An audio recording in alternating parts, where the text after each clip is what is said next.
Welcome once again to the Cow Report. Sorry for the little delay there. We're on daylight savings time down here, so we lost a couple minutes. This is the Cow Report, and we are live from the beautiful downtown L.E. Phillips Memorial Library and Taco Stand. And with me is, as usual, is my trusty sidekick, Fred the True Stafford. Nice to see you again, Fred. Good to be here. Looks like you just got back in from hunting. You got that right. Glad you could make it. Now, we were supposed to have a guest, Brian Katz, but from Way Radio. Either he's locked outside because the doors down here lock at 9, or he chickened out and didn't come on. We'll have to find out. Maybe he's coming in later, or maybe he's watching at home and forgot that tonight was the show, or maybe he's mourning the 31st anniversary of tomorrow of John F. Kennedy's assassination. We don't know for sure, but he's not here. And here's your mic, Brian. Right there. Well, glad that you're back on the show again, Fred. Did you catch a deer yet? No, I don't know. I don't believe them DNR reports, Chuck. They say there's so many deer, and they got all these permits they giving out hand over fist, and all I seen, you can see here, I shot off a few rounds here. They're all empty. Show you that I was out there, but I was just shooting at crows. I never seen one deer yet. Huh. Well, that's amazing. Yes, it's amazing. Who do you usually go with, anyway? Oh, my friend Bonnie. Her and I go out, but we don't get much hunting done. Well, you know, there's a lot of things happening here in the big city of Eau Claire, and you know, Chris and Cliff Economaki, they've been with us many years now, and they're back online again and making sure the program runs smoothly. And of course, we got our pastoral scene behind us there, and this show's coming to you live from a little patch they got down here in the basement, a little cow patch that they raise their own cattle here for the taco stand upstairs. You know, books and tacos go together, so it takes beef. So therefore, you got to have your cattle there, and I understand they raise their own here. Keeps down the cost of the library. You know, all the budgets are on a crunch here. The city budget's on a crunch, and you know, they only got an $8 million budget to run the whole city. Isn't that amazing? Well, you know what I can't figure out, Chuck, is within the next 20 years, 25 years, they're telling us all these books are going to be gone. They're going to put it on the computer, and you'll be able to read books right from the comfort of your home and access all this wonderful information. Why are the city fathers spending all this money to expand the library? Well, see, they're doing that in anticipation of that very fact. See, they know that they got to build now because they won't be able to justify it 10 years from now. That's what the school system did. They knew the enrollment was starting to go down, so they justified the $27 million building program now while they had the students to dangle in front of the taxpayers, because 10, 15 years from now they won't have as many. That kind of that egg, we've got the immigrants, the Hmong immigrants, that egg is moving through the system. Now they're getting older, and they're getting through the system, and there's not as many children as there won't be as many children in that as that egg moves through the snake. Chuck, you amaze me. You've got an answer for everything. I know, that's what she said. Well, anyway, you know, there's a lot of things going on out there. Of course, we had plenty of questions to ask Brian Katz, why he's a liberal and things of that nature, but he didn't show up. So we're going to ask you. You know, when we have a guest on the program, we always ask them questions, and you were batting 1,000 there till the other egghead got in here, and he started making mistakes. So I'm glad to see you're back, Fred. Yeah, So that guy you had last week, he's dumber than the rock. He didn't even know it was Pikes Peak. I know. So now we're back to batting 1,000 again here, Fred. So we'll get right on to it here, and just get this off the computer. Of course, this is November 21st, 1994, and boy, the weather sure did change out there, didn't it? Woo! Boy, she's a cold one tonight. Yeah. Man. Okay. Now, there's Roy Rogers Hoff just walked into the studio. Of course, he was named after Hopalong Cassidy and who's that other guy who owns the California Angels? Gene Autry. Gene Autry. His dad named him Roy Rogers Hoff after all them people. So he's fine-tuning the system, and of course, you know, we got a lot of cows to feed here too, so please send in your checks and money orders. Because these cows here, they're fed and then they're slaughtered down here at the library slaughterhouse. And then from there, they go right into the taco stand upstairs. So be leery of that. All right, I'm going to ask you the first question of the evening. First question of the evening. Are you ready? I'm ready. This one has to do with public access, 1974. Public access to government files is expanded by the passage of the blank Act. Freedom of Information Act. That's right, Fred. I'm glad you're back here. You get these 100%. You're still batting 1,000. The Freedom of Information Act is a public access act. That means anybody watching this program can get their government file, and I guarantee you a lot of you have your own file. This government is very good at collecting files on people. They can get into your checking accounts, your phone bills, your credit cards, and they can keep a dossier on every one of you, and I guarantee you that many of you out there watching this program are on the government, either on an FBI list or a military list or some kind of list where they can just push a button, get into the computer, put in your numbers, and bring up everything on you, including how much you spent in your checking account last month. So because of the Freedom of Information Act, you can write in to all these different agencies, the FBI, the CIA, the DEA, the Department of Justice, and you can request under the Freedom of Information Act, you can request the files that they have on you. Now, what you'll usually send you is a heavily edited version of your own file, but at least you'll know what they've got on you, and it'll kind of give you an idea why they're snooping in your life. And that's one of the things I ran on in my campaign was less government. We need to get those government snoops out of people's private lives, and that's why you need to find out what they've got on you and then demand that they destroy those files. Chuck, maybe you could share with our listening audience how we might obtain these FBI files, etc., that the government has on us.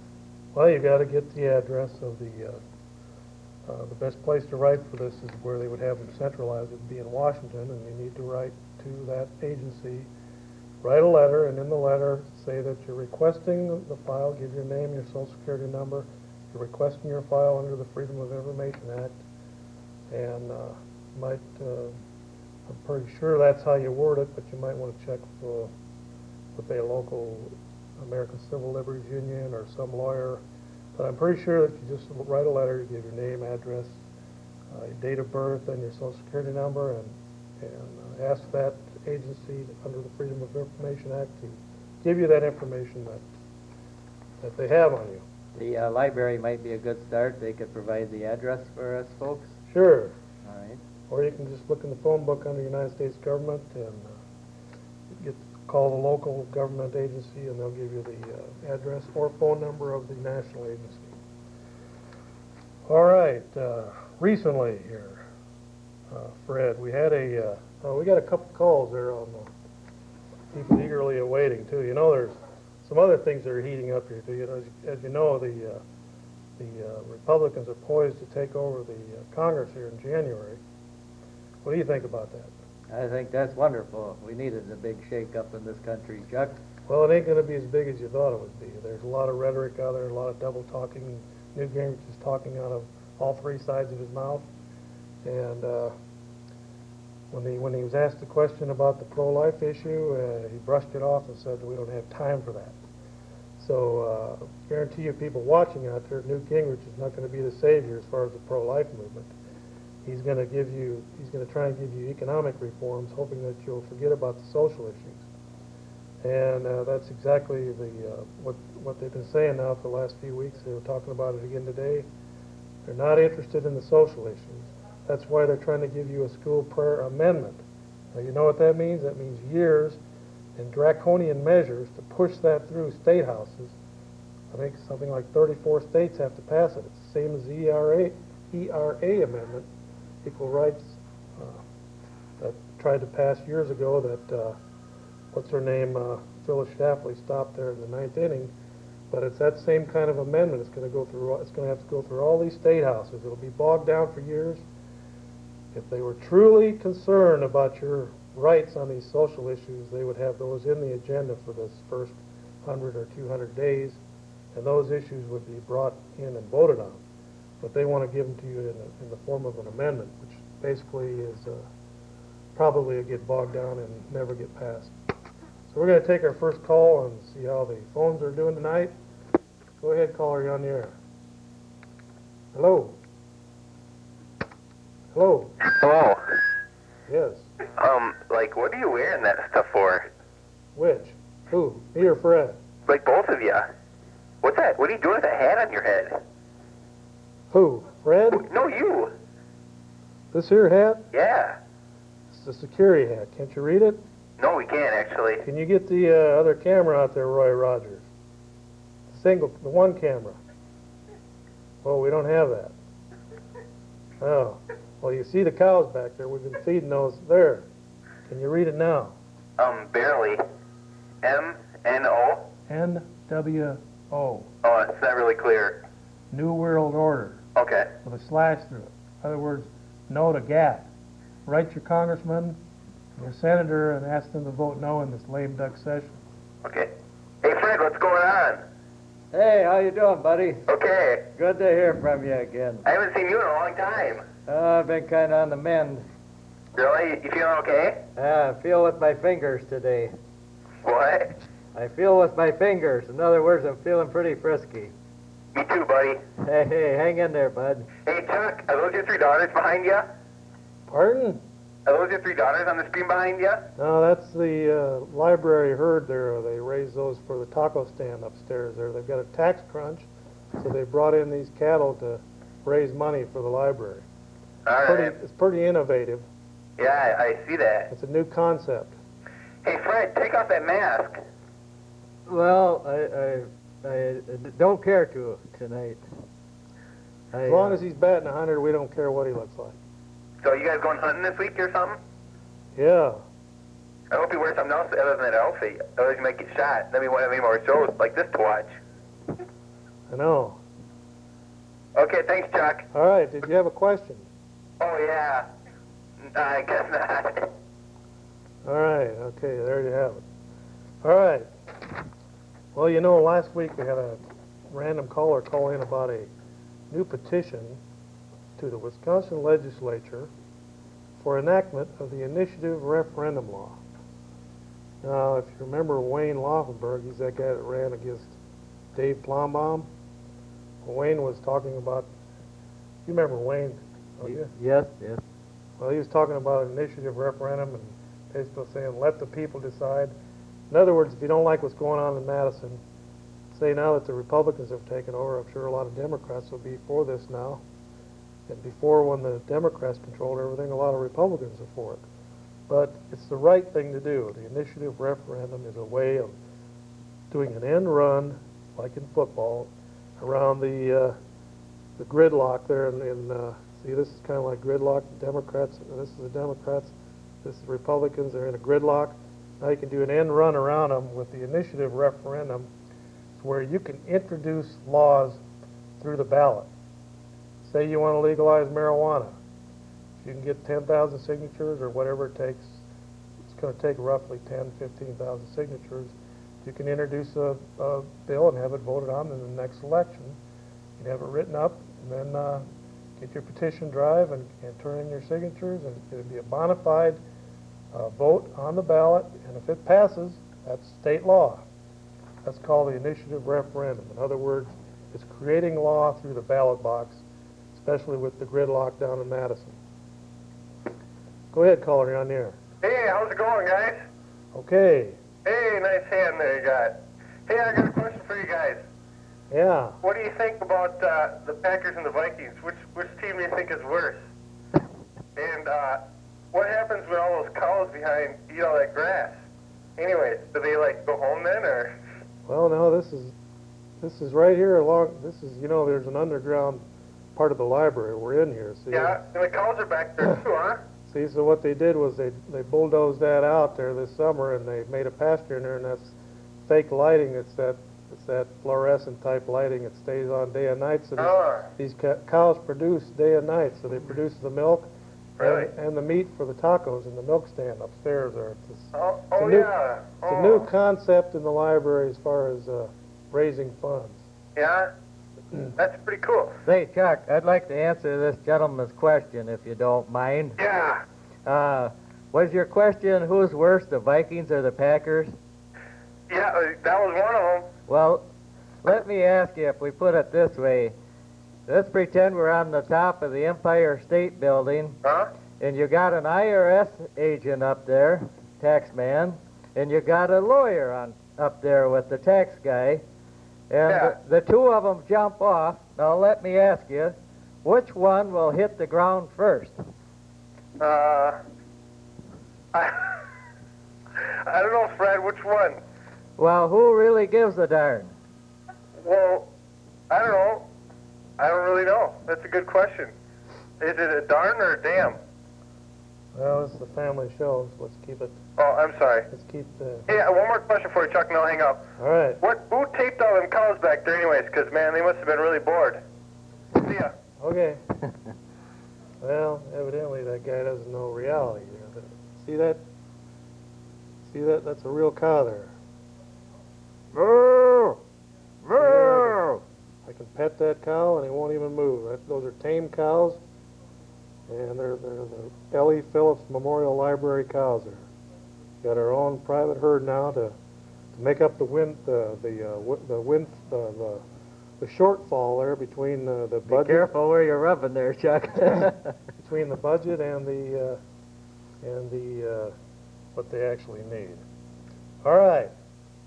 Well, back in August, we're getting an awful lot of calls from not translating into people wanting to get on the air. Don't be shy. This is a family show, and we take calls as they come. And we first-time callers we treat kindly, and we just ask that you speak the English language and don't swear.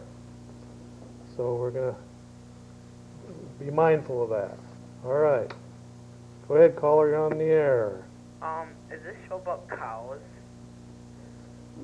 No, this is the cow report, and those are the L.E. Phillips Memorial Library cows there in the background. Why? Well, that's you ask the library. Don't ask me. They're their cows. We're just taping the program down here. What's this? This is about like stuff, or Yeah. you like gay? Excuse me? Okay, Fred. Now, this is the biggest question of your life. I'm ready. Are you ready? You bet. All right. The year was 1963. The date was November 22nd. Several shots ring out in a little town called Dallas, Texas. Who died that day? Whew, gee, that's 30-some years ago. 31 years ago. John F. Kennedy. That's right, Fred. And then 2 short days later, his supposedly assassin was killed in a shootout in the basement of the Dallas police station by one Jack Rubenstein, who changed his name to Jack Ruby, who was involved in the Chicago Mafia. They sent him to Dallas to set up the Mafia down there, and we've been hearing rumors and innuendos as to why and who shot Kennedy ever since that date, 31 years ago tomorrow. Do you remember where you were at on that date? Boy, you 1963? betcha. Yep, I was up in Spooner, Wisconsin. Just come off a luncheon break and went to Fayette. And we walked in, somebody said the president had been shot. Like you say, I think we all remember where we were that day, Chuck. That day will live in infamy. Yeah, I was in the junior high library thinking about the Beatles and trying to pick up the girl that was across from me in the library there, and we were having a nice, pleasant conversation when that came over the intercom. Around noon on that Yeah. date, 31 years ago. Okay, caller, are you there? Yes, I am. Okay. You made a comment earlier about Newt Gingrich's agenda and, talking about some of the social issues, things like that. Why should the top issues right away, be, the abortion issue and also the prayer in school, issue? I'm kind of for some of that, but I think some of that should not, be part of the government. I'm saying separate the church, from the religious end of it. Mm-hmm. And there seems to be a bigger movement now, and I've been a Republican all my life, but it's like everybody's tugging, at the different sides all the time, and by doing that, I don't think anything will be accomplished. Well, there's 40 more pro-life representatives in the House, and I think 10 more in the Senate than there was before the November 8th election. Mm-hmm. And so they have the best chance they've had in close to 20 years to pass some of these things, and instead they're going to give you all these supposedly economic reforms, and they're going to bypass the social issues by calling them amendments and sticking them out in the states and letting them languish there for years, when this is the best chance they've had in years. They could pass a bill that says you can have a moment of prayer in school instead of letting it languish in state houses all over the country for 10 years or 8 years. The same with the pro-life issue. They've got the best chance they've had in close to 20 years now to pass a pro-life bill and then let the Supreme Court decide whether it's not legal or not. Why do they want to push this stuff to the background? I think it's just Newt. He's got his big chance now, and he supposedly doesn't want to blow it, but I guarantee you, if he cuts out the people that put in those 50 new senators and representatives in the House, they're going to have big trouble in '96 because the Christian forces are growing stronger every day, and they've pretty much taken over the state apparatus and some of a lot of these state Republican parties. Now they're moving into the Democratic parties. So beware, Democrats, because the Christian Coalition is on the move into the state Democratic parties now, and so they're going to demand more than just rhetoric and little speeches like Reagan gave for 8 years and Bush gave for 4 years. They want action. They waited 12 years during the last Republican reign and got nothing but a lot of promises and no action on a lot of these social issues, and now here we are. Isn't that going to split the Republican Party like it did, in the last, couple elections there? It's like... Evidently, it's splitting it in the right direction because the House and Senate is more conservative now, and it's been over 20 years. Okay, well, hey, I appreciate it. Thank you. Yeah. So I think, like somebody said the other day, the last vestiges of the left-wing Republicans are being pushed out of the party, and people like Don Ellison and people like that locally. Well, there's people like that all over the country that they're the last vestiges of the Rockefeller Republicans and the left-wing Republicans. They're being shown the door all over the country, and the Republican Party as a whole is moving to the right, moving more conservative, which is a good sign. And what do you think about that, Fred? I know you've been a Republican for now, 45 years? Oh, yeah.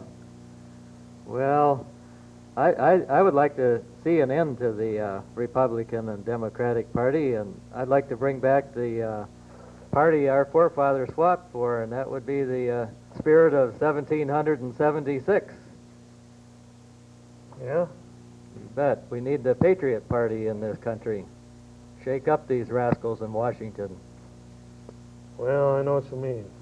And that's why tonight here on live national television, I'm challenging Don Ellison to a wrestling match right here in this set, right with the cows here. I'm challenging him to a wrestling match right there in the grass behind me.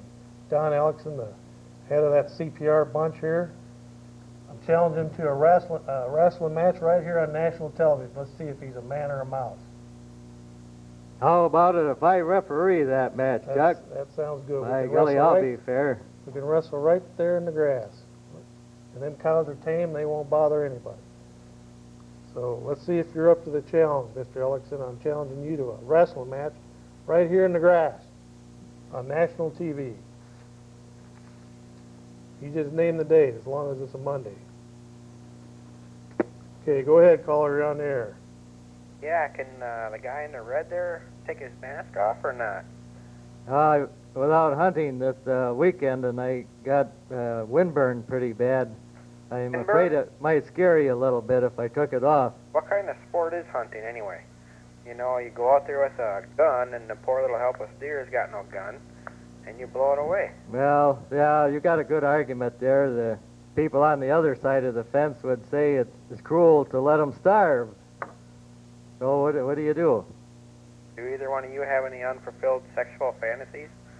Well, you know, we could put them and make them, domesticate them like these cows here, but the deer herd is way over populated right now. I used to work for the DNR on an independent contractor, and I had the unsavory job of picking up the dead deer that got hit by cars. And there's way too many deer. They're clashing with civilization. And unfortunately, a lot of people on the edges of Eau Claire in the suburbs, they feed the deer all winter, so the deer have to cross roads and highways to get in to get their food during the winter, and then they get hit by cars. So we're making it worse. But I think if deer would get guns, it'd be fun to go hunting then. That would well, even. the way the nature is set up, it was created the other way around, and God gave us those animals for food, and most people still use them for food. There's very little just sport hunting out there. Probably 99% of that deer meat goes to a good cause. It goes into people's stomachs, and it's a lot of it. I think the DNR has a program where they donate some of the deer meat into the food pantries too, and if they don't, they should. Because I stood there one time and watched a DNR guy shoot a deer in the head because it had two broken legs, back legs. Big deer, and I had to haul that fresh meat up to the rendering plant, and there it went to waste. There was, 80, 90 pounds of meat there. Of course, the deer had both back legs were totally broke, dangling there, so it couldn't walk, so the DNR guy shot it. That meat couldn't go to, that meat should have went into a food pantry, should have been processed right away and put into the food pantry. And I mean, there's hundreds of deer just in Eau Claire County that get killed by cars that go to waste, especially in these months here where the meat can be used within the first 24 hours. Because when it gets down below freezing there, the meat, as soon as the deer hits the ground, it starts freezing, so the meat is pretty much safe. It's good that you brought that up, Chuck, about the deer meat being donated to the pantries. We should be aware in the Eau Claire area there. Soup kitchens, the lines are very long already now in November, and they're in much need of the public to assist in donating either goods or money. Be a great cause to get involved with, folks. So we got a lot of people sleeping in their cars and under bridges right here in Eau Claire. Yeah, but how many do you mean by a lot? Well, more than one, less than 40,000. But you'll see lines in the area, probably 40, 50 people standing in line at these pantries. Well, that's amazing. Okay, well, thank you, Roy. That was Roy Roger Hoff there, came in to let us know that we had a couple people waiting on the line to call in, and we're glad that you call in the program. We'll be on till about, according to the studio clock here, till about 2 minutes after 10 tonight, because we started a couple minutes late, and I hope we didn't lose our massive audience out there because of our late start. So we're going to take a call here, and I think it's line 2's turn. So go ahead, caller, you're on the air. I have 3 questions for you guys tonight. Let me get I don't have an ink pen, so, okay. I'll speak slowly. All right. Okay. First off, who do you think actually did kill JFK? All right. I'll answer that one. I think that it has to do with the mafia was involved with gambling down in Cuba, and there were some problems in Cuba with Castro, and we tried to assassinate Castro, and I think that it was either Castro's hitmen or the mafia sent somebody down there to do it, and I think what's his name was just a patsy. Oswald was just the dummy with a carbine up there in the window that pretty much couldn't hit the side of a barn with, and he got off 3 rounds, but all the witnesses there said there was bullets flying all over the place from at least 2, maybe 3 different directions. So I would say that it was an assassination, and Oswald was just used as the front man for it. I agree with that. But now the question is, was it the mafia that was mad about the gambling that they lost out in Cuba, or? But you know, Bobby Kennedy was heavily into trying to nail people like Jimmy Hoffa, who had mafia ties, and they were trying to put most of the mafia gangs into prison. So, and the feud between the Kennedys and the mafia went back into the 20s and 30s when Kennedy's dad was running illegal booze from Ireland into this country, and they were shipping it across Canada. So the Kennedys were involved in the illegal importation of alcohol during the Prohibition. And so they naturally made enemies with some of the Italian mafias in Chicago and New York because they were right up against them. And the elder Kennedy had several times there was assassination attempts on his life, so this could have been a payback. And from what I've read, I guess the Kennedys had some mafia people killed too during those days. And so it was kind of a running battle for 40, 50 years there between the Kennedy clan and some of the mafia clans, and that could have been just a payback on just even some scores there, especially when Bobby Kennedy started going after the mafia as the Attorney General. Yeah, I agree. I agree with that. What does the Masked Avenger think over there? Fred, what do you think about that? Well, I've had keen interest in this murder for many years, and I've did some research in Dallas. I've talked to people that were there at the time and gone to the book depositories, archives, and I've spent several years in Texas and talked to thousands of people that were there at that time living in Texas, and as far as who actually pulled the trigger, I don't know. I have to agree with Chuck and yourself that it certainly wasn't Oswald that pulled the trigger, but I think one of the major players in this assassination was President LBJ Johnson. He was well aware of it.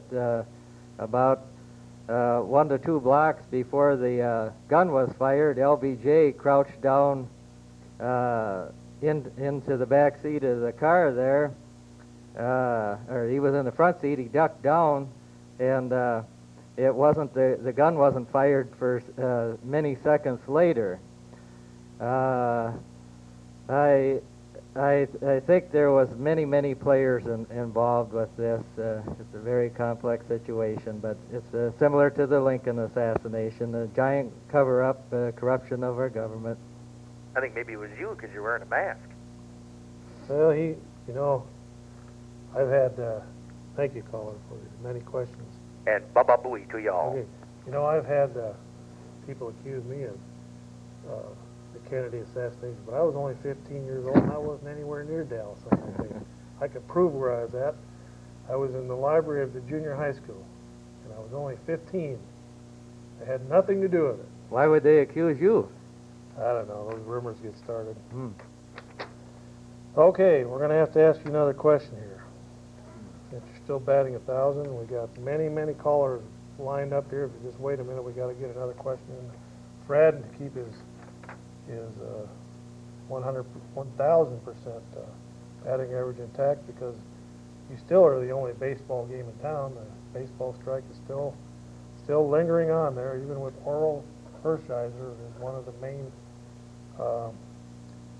negotiators in that thing. They can't get it straightened out. So we're going to have to ask you another question here, and this one's going to be tough. It's going to be real tough, Fred.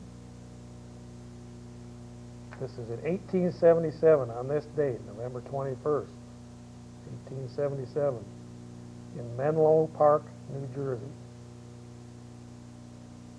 A young man announces that he's invented a talking machine. Later on, he invented the light bulb and other things. Who was that young man? That would have to be, let's see, Did that man invent the telephone also? No, he invented the talking machine, which was the forerunner of today's tape player and record player. And he also invented the light bulb, and he invented the first, the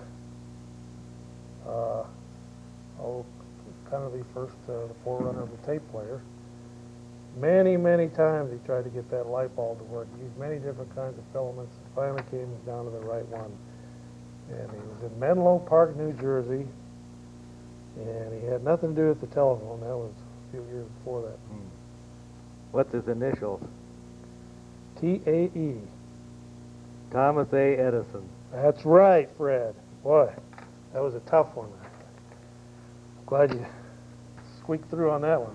We were really worried there.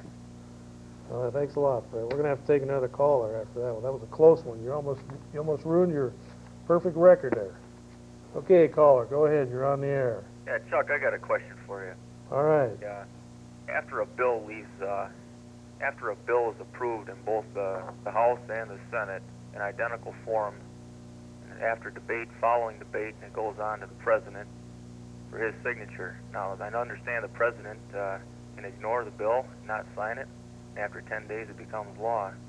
Now, by the same token, if he ignores the bill, it doesn't sign it, and the House adjourns or Congress adjourns for the session, it becomes a pocket veto, and it doesn't become law also. What's the difference between the two forms? You understand what I'm saying? The President ignores it in both instances, and it doesn't become law.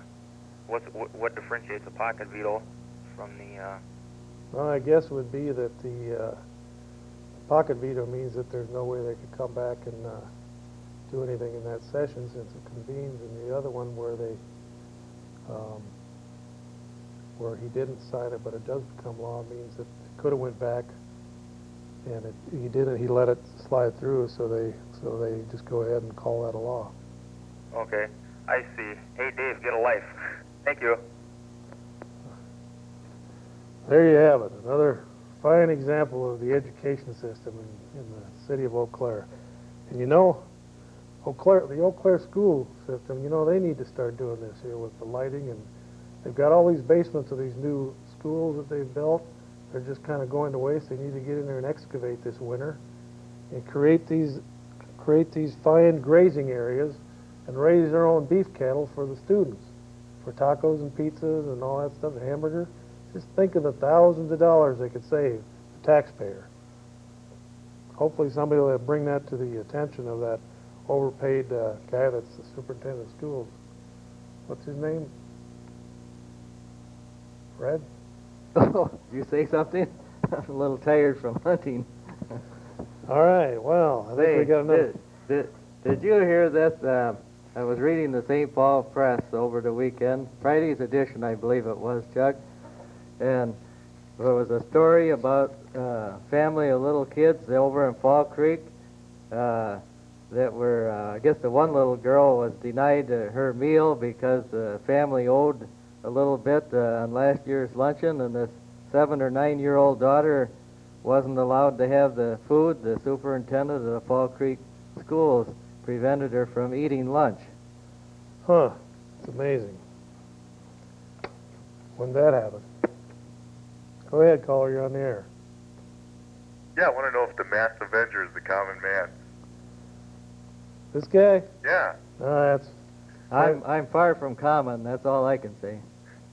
That's Fred, the true staffer, right there. Is that right? Yeah, he was a little bit under the weather, but we got him propped up and took some vitamins and been out feeding the cattle all afternoon. And You guys go deer hunting? decided that he was out there practicing on the cows there. Oh, Did I show you my spent bullets there? oh my God. These are all empties. I don't know if you can see, there's one way back over and right there. See that kind of that shaded area? That's a dead cow there that he shot earlier. They're going to pull that up to the slaughterhouse and turn that into tacos for the library program. You know, they needed to build a new floor on the library, so they had to excavate out here and they figure if they sell enough tacos and get enough milk out of this thing, in about 23 years they can build that third floor on the library there. They've got it all planned out. But that's not including inflation or anything. They might have to get in a couple extra cows, but Hey, I want to ask you something. What do you think of this 50 cents per 100 pounds of milk for the advertising that dairy farmers pay? yeah, And where does that money exactly go? it goes in the advertiser's pocket. That advertising is very, very expensive. I had to buy some TV time, and you can spend $1,000 real quick. Yeah, but I mean, is there a certain organization, or is there, they spread it out through like TV and radio, or is it just?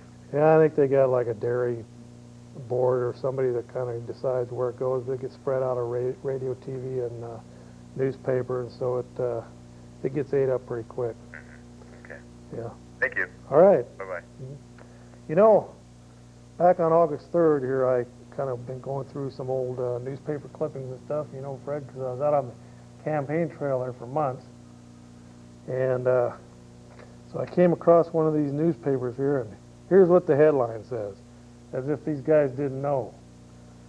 Food and Drug Administration Committee says nicotine is addictive. Brilliant. Isn't that amazing? Yep. That was August 3rd, 1994. Now, you can ask any cigarette addict out there what they think about that. It took the Food and Drug Administration 40 years to figure that out. I wonder how many years it's going to take until they report to the people that cigarettes are laced with cocaine. There was a gentleman come out with a report in a national publication. He had been given a free gratis tour through one of the tobacco plants, and they had him put on a special gown. He sneaked that out of the tobacco manufacturing plant, took it back, had it analyzed, and it was cocaine on his outfit. And so it's his belief now that cigarette manufacturers nationwide are lacing the cigarettes with drugs to get people addicted to the cigarettes.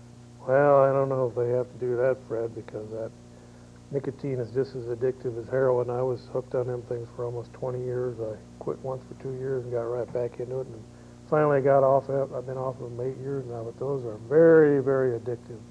We need treatment centers just like for cocaine or heroin addicts. It's very, very addictive, and it took the Food and Drug Administration all these years to figure that out. I wonder whose pocket they're in. Go ahead, caller. You're on the air. Yes, Mr. Lee. Yes. I was wondering how you did in your election against Herb Kohl. I got 2,822 unofficial votes. So, what place is that? I think it was third. Oh, that's not too bad.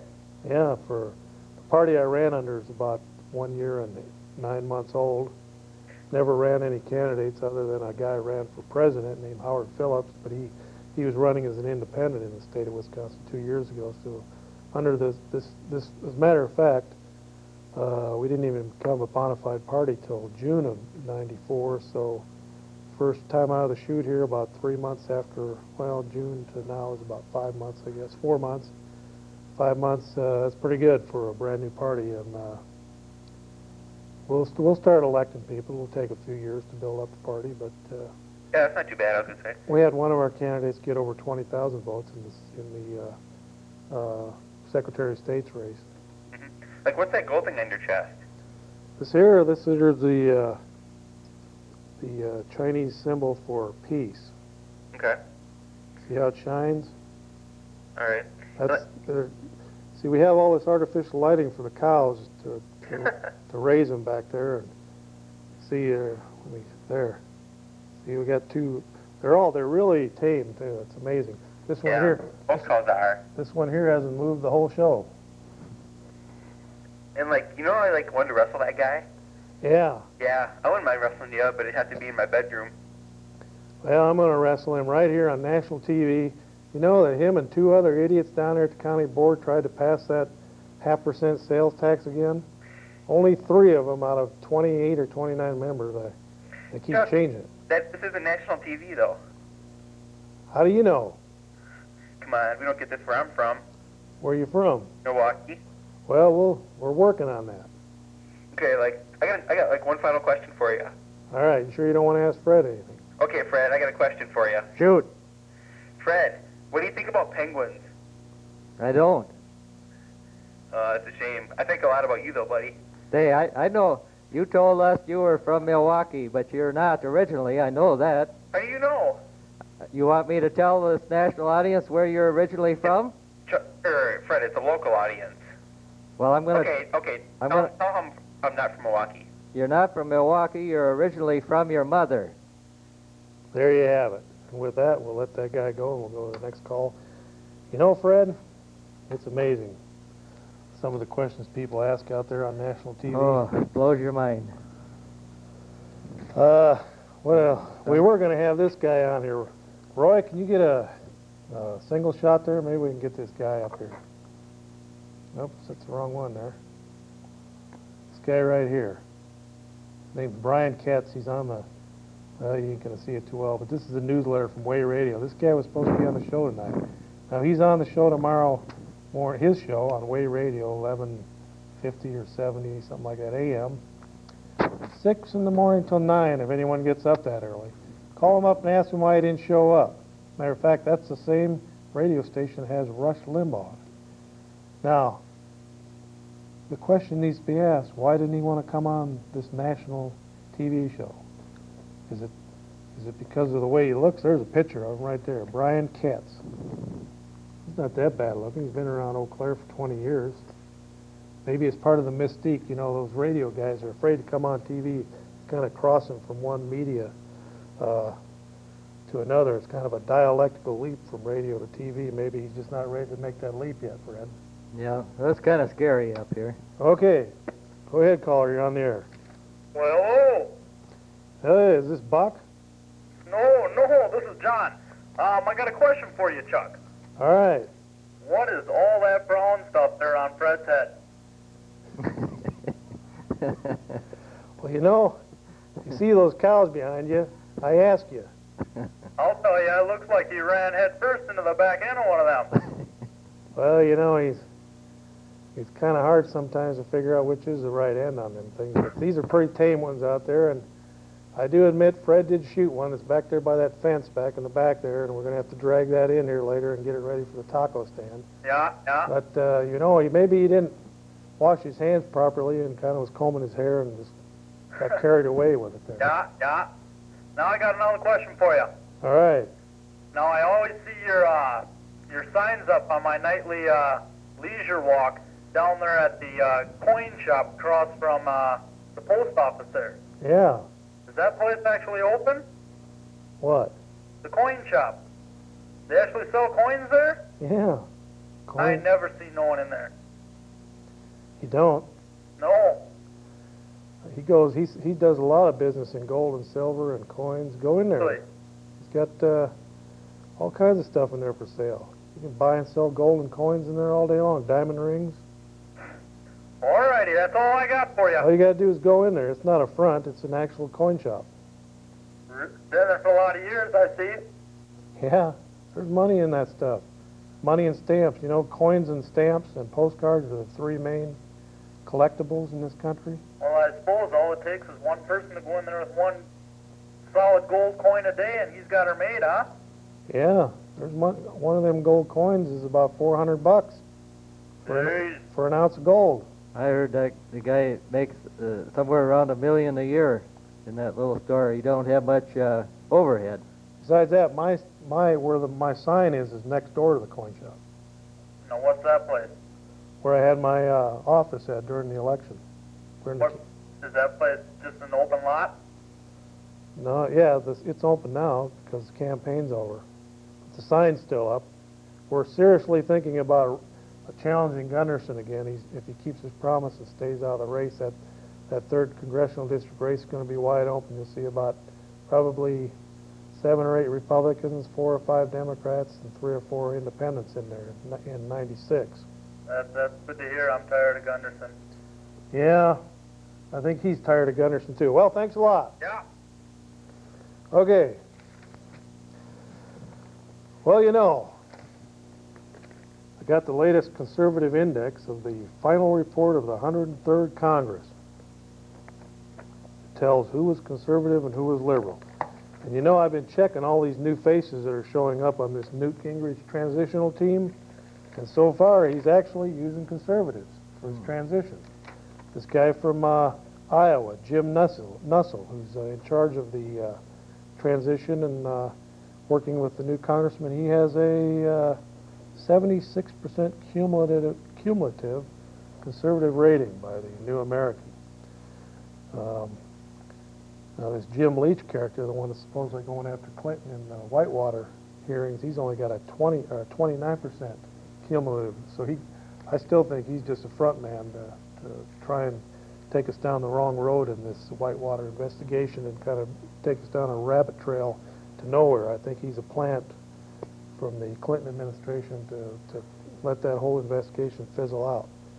So in the meantime, we're watching you out there, Newt, to make sure we got our New American, the conservative index that tells the votes on key conservative issues from the 103rd Congress.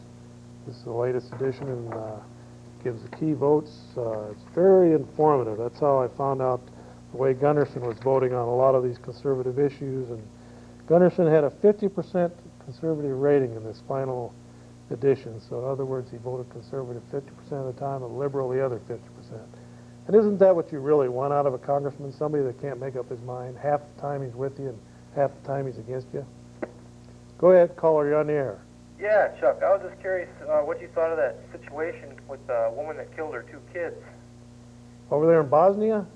No, down in, what was that? South Carolina, North Carolina, something like that? Yeah, that was really tragic. I think what happened to her was her marriage was on the rocks, and here she's a young woman, and all of a sudden she thought to herself, here I am, I've got 2 young children, no guy's going to want me, I'm going through a divorce. And so she tried to take the easy way out by eliminating those 2 little innocent children, trying to get favor with this boyfriend she was chasing. And I still don't think all the facts are in. I still think that maybe this boyfriend had something to do with it, and she's still trying to protect him because she's still kind of under his influence. But when she wakes up and realizes she's going to get either 2 death penalties or 2 life in prison, she might start talking about whether this boyfriend helped her plan and commit this double murder. What do you think as far as the death penalty with her? Do you think they're going to use that with her, or do you think they're going to end up, she's going to get the psycho way out? Well, there could be some insanity there, but it's obvious that she's got some problems. I mean, she goes on national TV asking asking the so-called kidnapper to bring back the children, and it's obvious she has some problems there. I think it's just part of feeling like she was trapped in that situation, and you know, when somebody kills somebody, there's got to be something not clicking. They're not hitting on all 8 cylinders. Yeah, but I think it should be an eye for an eye with this situation. I think. I don't know. Yeah, it's well, you know, it's something that's something we're grappling with all the time when you got somebody like Dahmer that's actually killing people and eating them, and you got at any given time in this country you have over 100 serial killers that are murdering women, dumping their bodies all over the place in shallow graves. It's you have to have a deterrence, and that person that's committing that, if you eliminate them, that guarantees you that that person won't commit any more murders. Yeah, but I think they're going to end up putting Susan Smith in the same category with Dahmer eventually, I'm sure. But it's something that's inherent in everybody, and you have to have a change within. It doesn't matter how many prisons we build, how many electric chairs we build. The change has to be within yourself to make a difference. And these just building more prisons, and we've proven over the last 30 years of the Great Society programs that you can't build enough prisons. They're stacking them 2 and 3 into a cell now, and they still don't have enough prisons. And the Republicans say build more prisons, and the liberal Democrats say try another way. And we need to have a balance in between there. And like we talked about on the show last week, we might be able to alleviate a lot of the overcrowding in prisons by letting go some of the people that are in there for possession of certain drugs and certain crimes that weren't violent. And Chuck Colson from Prison Fellowship says we can reduce the population by a third. That's something like over 400,000 people could be let out of prison that wouldn't be a burden on society, just to make room for the ones that are cold-blooded killers. All right. Thanks for calling. Yep. We just got about, according to my watch, we got about 6 minutes left. So, what do you think about all these calls tonight, Fred? Oh, we're getting some pretty good ones tonight. Appreciate you all calling in. I'm going to have to ask you again here another question. Go ahead, caller, you're on the air. Hello? Whoops. Go ahead, caller, you're on the air. Hey, Chuck, what's going on? All right. Do you have, like, some infatuation with cows? You keep talking about them all the time tonight.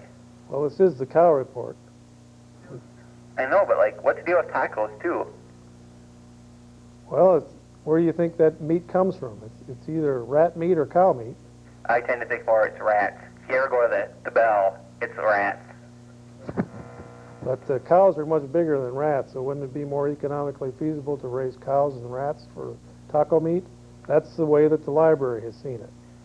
They could have, living next to the river here, there's plenty of rats down there, muskrats and regular rats they could be using, but they've decided to keep things sanitary and up to par, and they've got their own fresh slaughterhouse right down here in the basement now, right next to the book stacks here, and you can go down there and you can get some fresh tacos and fresh milk. Okay, yeah. What's that picture down in front of you?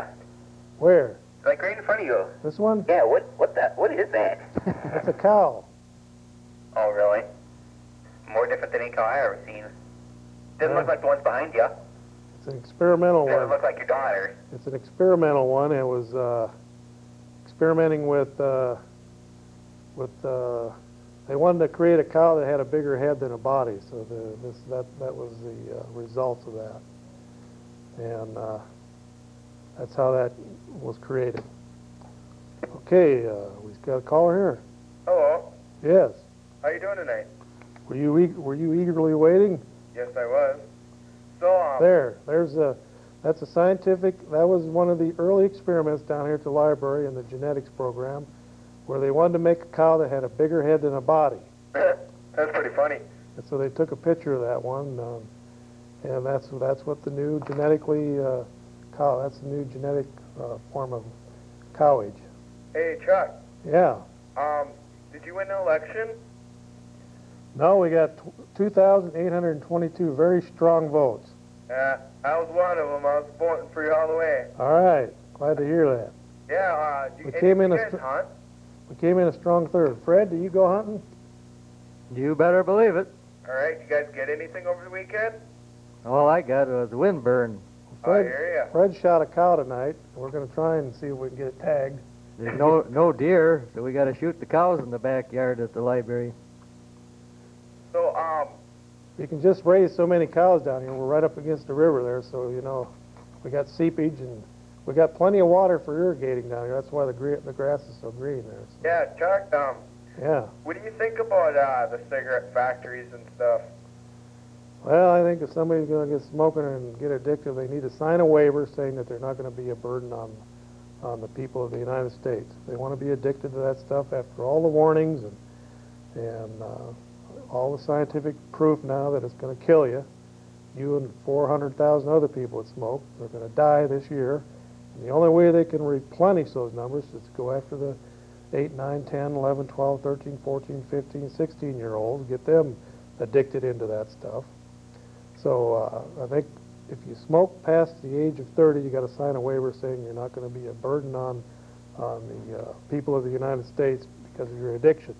Otherwise, go into treatment and get unaddicted and get back into society and quit being a cigarette addict.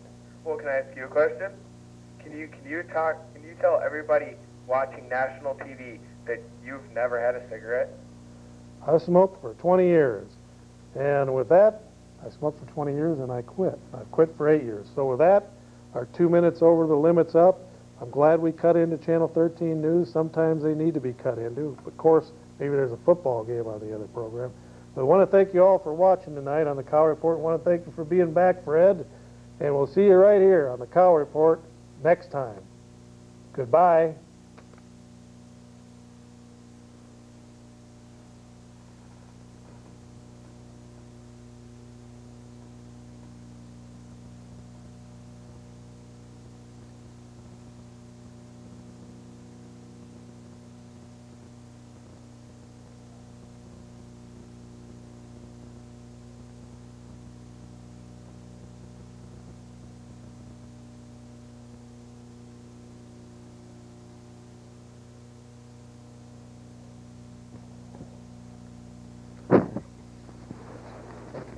what a difference it makes, I think.